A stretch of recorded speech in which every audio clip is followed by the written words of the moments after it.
ৰাজ্যৰ চৰকাৰী কৰ্মচাৰীসকলৰ বাবে জনাব বিচাৰিছো অতি সুখবৰ কাৰণ কৰ্মচাৰীসকলৰ বাবে বাৰ্ষিক বেচিক পে 3% বৃদ্ধি হ'বলৈ গৈ আছে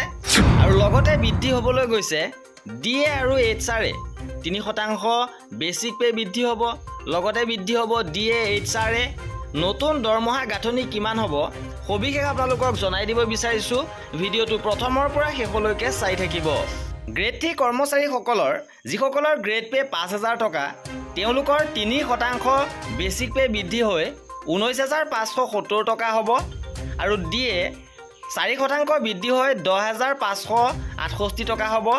আৰু 783 টকা বৃদ্ধি পাব এইচআৰএও তেনেধৰণে বৃদ্ধি পাব 1564 টকালৈ আৰু গ্ৰছ টোটেল 32304 টকালৈ বৃদ্ধি পাব আৰু যিসকলৰ গ্ৰেড পে 5600 টকা তেওঁলোকৰ 3% বৃদ্ধি হৈ 20190 টকা হ'ব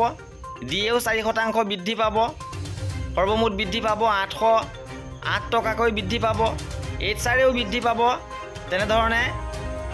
1615 টকালৈ বৃদ্ধি পাব আৰু গ্ৰছ স্যালাৰি 33308 টকা হ'বগৈ আৰু যিসকলৰ গ্ৰেড পে 6200 টকা তেওঁলোকৰ বেচিক পে 3% বৃদ্ধি হৈ 20810 টকা হ'বগৈ ডিএ 4% বৃদ্ধি হৈ 11237 টকা হ'বগৈ আৰু বৃদ্ধি হ'ব 832 টকা আৰু এইচআৰএও তেনেধৰণে 1665 টকালৈ বৃদ্ধি পাব আৰু গ্ৰছ স্যালাৰি 34312 টকালৈ বৃদ্ধি পাব আৰু যিসকলৰ গ্ৰেড পে 7600 টকা তেওঁলোকৰ 3% বৃদ্ধি হৈ 22250 টকা হ'ব ডিএ 4% বৃদ্ধি হৈ 12015 টকা হ'ব আৰু বৃদ্ধি পাব 890 টকা আৰু এইচআৰএও বৃদ্ধি পায় 1780 টকা হ'বগৈ লগতে গ্ৰছ স্যালাৰি হ'ব 36645 টকা আৰু যিসকলৰ গ্ৰেড পে 8700 টকা তেওঁলোকৰ 3% বৃদ্ধি হৈ 23390 টকা হ'ব ডিএ 54% লৈ বৃদ্ধি হোৱাৰ পিছত 12631 টকা ডিএ লাভ কৰিব আৰু বৃদ্ধি পাব 936 টকা তেনেধৰণে এইচআৰএও 1871 টকালৈ বৃদ্ধি পাব আৰু গ্ৰছ স্যালাৰি হ'বগৈ 38492 টকা আৰু গ্ৰেড 4ৰ ক্ষেত্ৰত যিসকলৰ গ্ৰেড পে আছিলে 3900 টকা তেওঁলোকৰ বেচিক পে 3% বৃদ্ধি হৈ 16380 টকালৈকে হ'বগৈ আৰু ডিএ 4% বৃদ্ধি হৈ 8845 টকা হ'বগৈ আৰু বৃদ্ধি পাব 685 টকা আৰু এইচআৰএও তেনেধৰণে 1310 টকালৈকে বৃদ্ধি পাব আৰু সৰ্বমুঠ 27135 টকালৈকে গ্ৰছ স্যালাৰি বৃদ্ধি পাব আৰু গ্ৰেড 4ৰ যিসকলৰ গ্ৰেড পে 4400 টকা তেওঁলোকৰ বেচিক পে 3% বৃদ্ধি হৈ 16900 টকা হ'বগৈ আৰু ডিএ 4% বৃদ্ধি হৈ 9126 টকা হ'বগৈ আৰু বৃদ্ধি পাব 676 টকা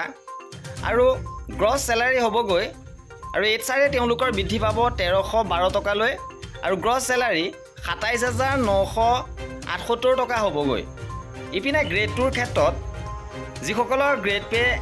11800 টকা তেওঁলোকৰ 3% বৃদ্ধি হৈ 34820 টকা হ'বগৈ ডিএ তেনেধৰণে 18800 টকা হ'বগৈ আৰু এইচআৰএ 2786 টকা হ'বগৈ আৰু গ্ৰছ স্যালাৰি 57006 টকালৈকে বৃদ্ধি পাব আৰু যিসকলৰ গ্ৰেড পে 9100 টকা বেচিক পে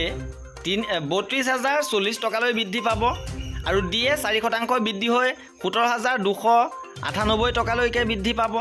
আৰু এইচআৰএ 2563 টকালৈ বৃদ্ধি পাব আৰু গ্ৰছ স্যালাৰি 52501 টকালৈকে বৃদ্ধি পাব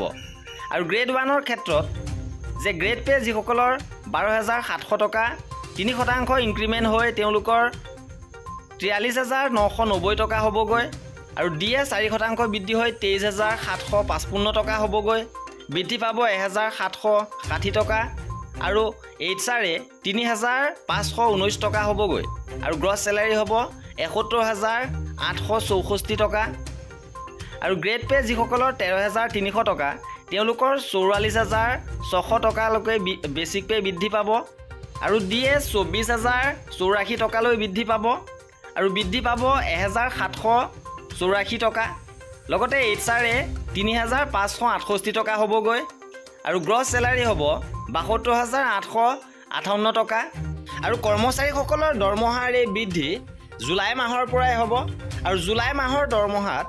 এই বৃদ্ধি কৰ্মচাৰীসকলে লাভ কৰিব আৰু কৰ্মচাৰীসকলৰ এনে ধৰণৰ খা খবৰৰ বাবে আমাৰ চেনেলটো ছাবস্ক্ৰাইব কৰি ৰাখিব। ভিডিঅ'টো শেষলৈকে চোৱাৰ বাবে বহুত ধন্যবাদ।